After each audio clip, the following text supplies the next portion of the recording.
These are the common mistakes that 90% of drivers make before starting their cars. Habits passed down from previous generations that are now costing you money, damaging your engine, and wasting your time.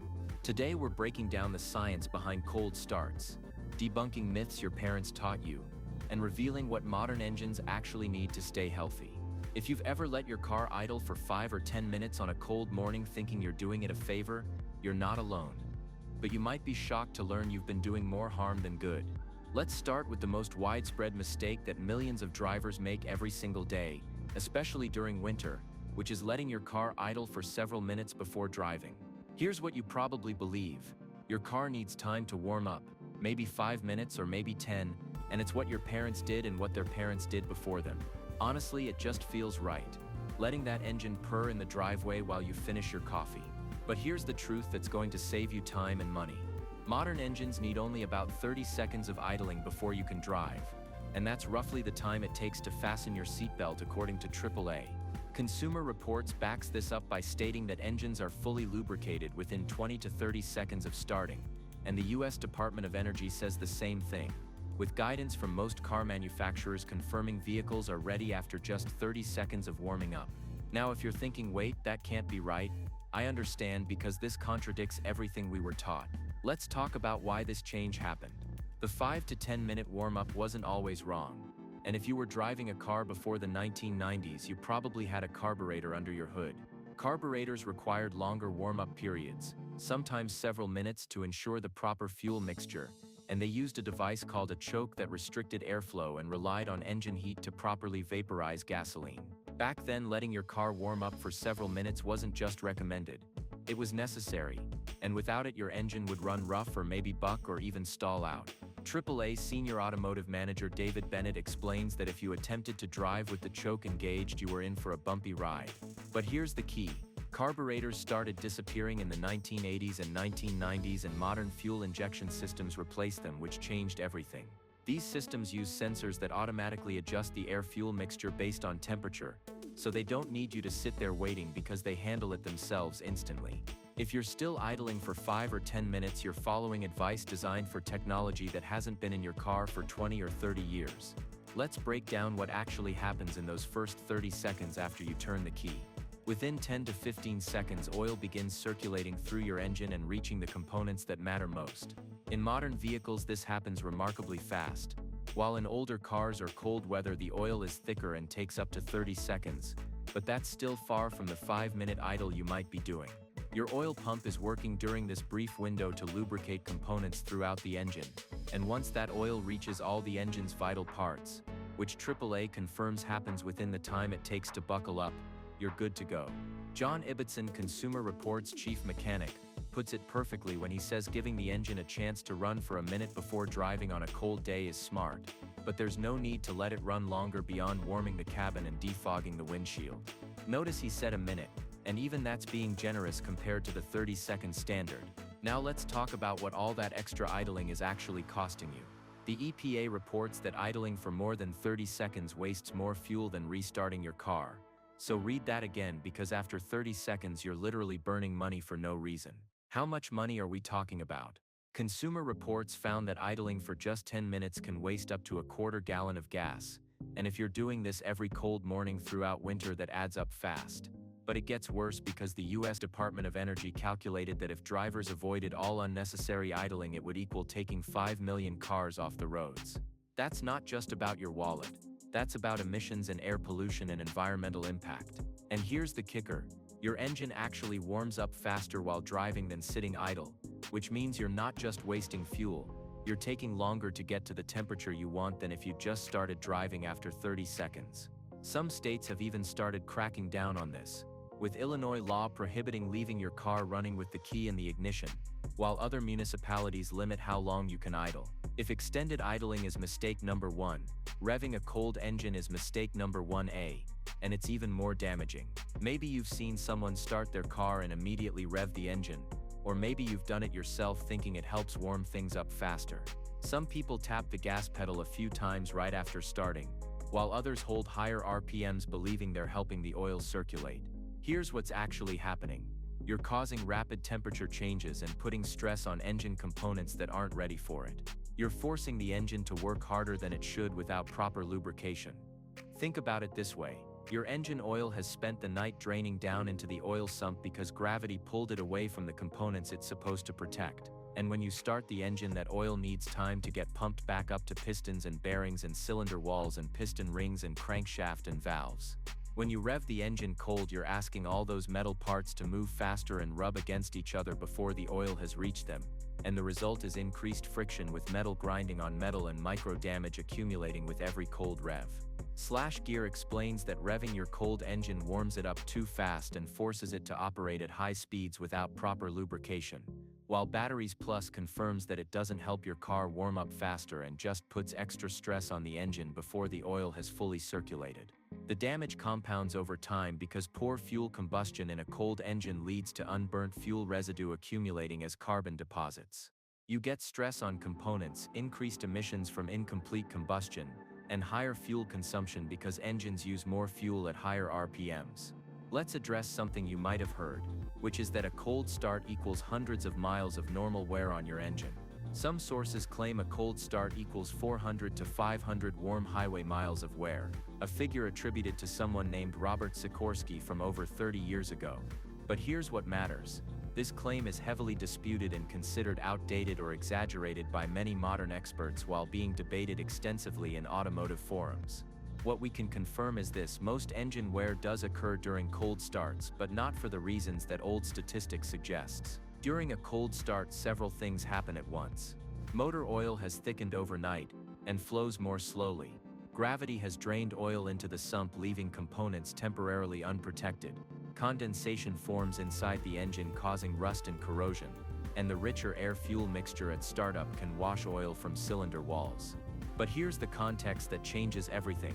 Modern engines with improved designs and better oils and advanced fuel management systems have drastically reduced cold start wear compared to engines from decades ago. Engines today routinely last 200,000 miles or more, while a generation ago 100,000 miles was considered done. That improvement didn't happen by accident. It happened through better engineering that addresses cold start wear head-on. So yes, cold starts cause more wear than warm starts, but no, you don't need to obsess over it to the point of idling for 10 minutes. 30 seconds of idle followed by gentle driving is exactly what modern engines need. So what should you actually do? Let's lay out the proper procedure step by step. First, start your engine and let it idle for 30 to 60 seconds. And that's it. Use this time to fasten your seatbelt and adjust your mirrors and maybe turn on your defroster if you need it. If you're in extreme cold, and I mean below 0 degrees Fahrenheit, you might consider 1 to 2 minutes because some mechanics suggest this for truly brutal conditions. But for normal cold weather, 30 seconds is plenty. Second, begin driving, but drive gently. And this part is absolutely key. You're not idling for 10 minutes, but you're also not peeling out of your driveway. Keep your revs below 4,000 RPM for the first 5 to 10 minutes, and drive at lower speeds like 30 to 40 miles per hour until your water and oil temperature reach operating levels. Your temperature gauge should read midway between C for cold and H for hot. Why does gentle driving matter? Your engine warms more efficiently while moving than while idling, which reduces wear on both transmission and engine, and as a bonus, your heater reaches working temperature faster, so you get warm air sooner.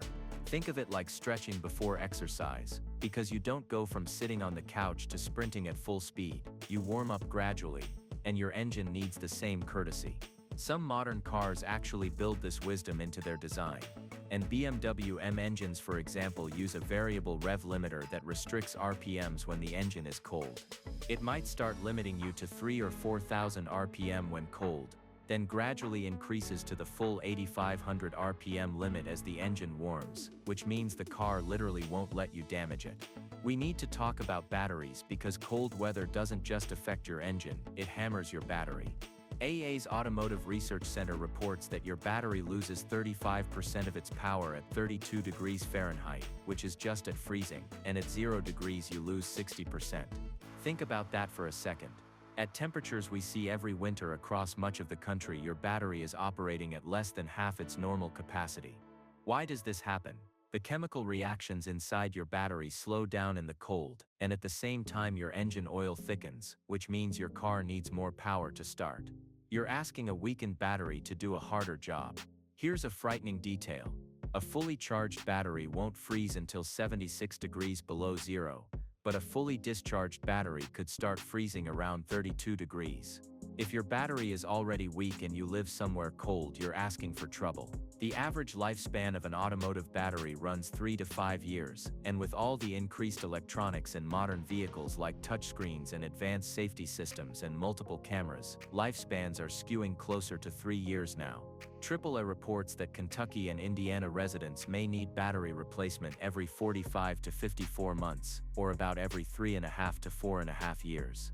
If your battery is more than 3 years old, get it tested before winter, and if you do need a jump start, remember this: drive for at least 30 minutes afterward to allow your alternator to recharge the battery. Don't just move your car to a different parking spot and shut it off.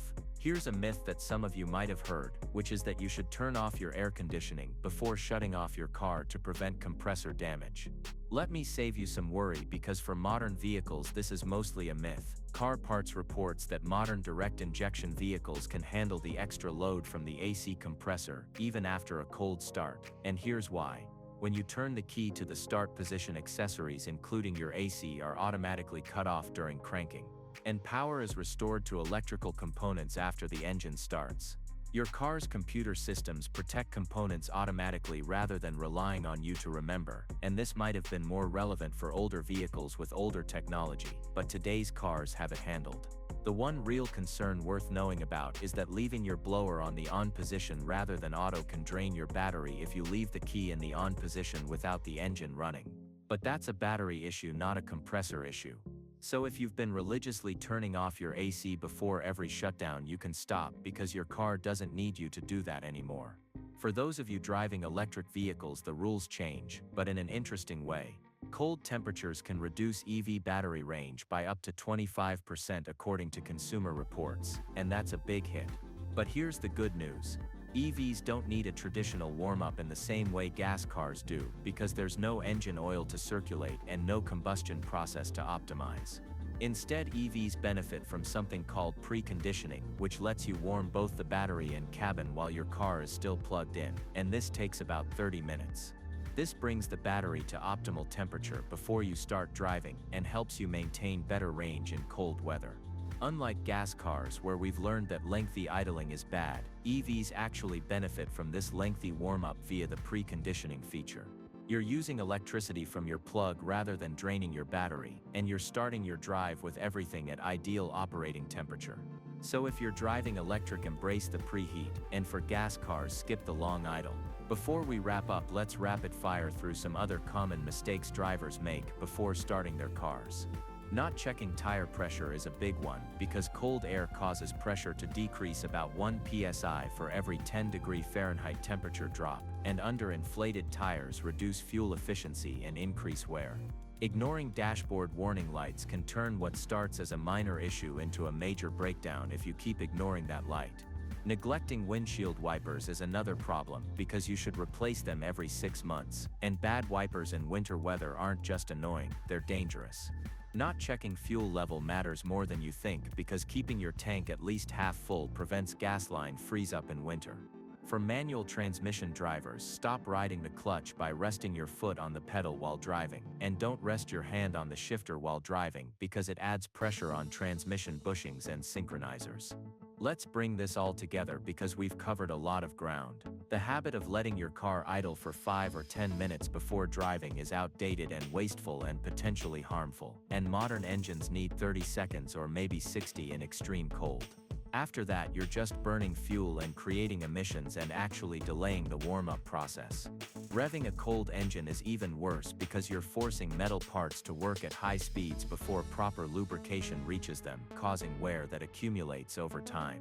The proper procedure is simple: start your engine, wait 30 seconds while you buckle up and adjust your mirrors, then drive gently for the first 5 to 10 minutes. Keep revs below 4,000 RPM and speeds moderate until the engine reaches operating temperature. Your battery is working extra hard in cold weather and losing up to 60% of its power at 0 degrees, so if it's more than 3 years old, get it tested before winter hits. And remember, the advice your parents gave you about warming up your car wasn't wrong when they learned it, because it was correct for the carbureted engines of their era. But technology moved on and fuel injection changed everything, which means following old advice with new technology is like trying to use a rotary phone technique on your smartphone. The engineers who designed your modern engine spent countless hours optimizing it for quick starts and efficient warm-ups, so trust their work. 30 seconds gentle driving, and you're good to go. Your engine will last longer, you'll save money on fuel, you'll reduce emissions, and you'll get to work faster with heat in your cabin sooner. That's a win in every direction. If this video helped you break an old habit or learn something new about your car, hit that like button and subscribe for more automotive truth-telling. Drop a comment below and tell me how long you've been idling your car before driving, because I'm curious to see how many of you have been doing the 10-minute routine. And if you want to dive deeper into car maintenance myths, check out the video I've linked in the description about other outdated automotive advice that's costing you money. Thanks for watching, and remember that 30 seconds is all you need. Now get out there and drive smarter.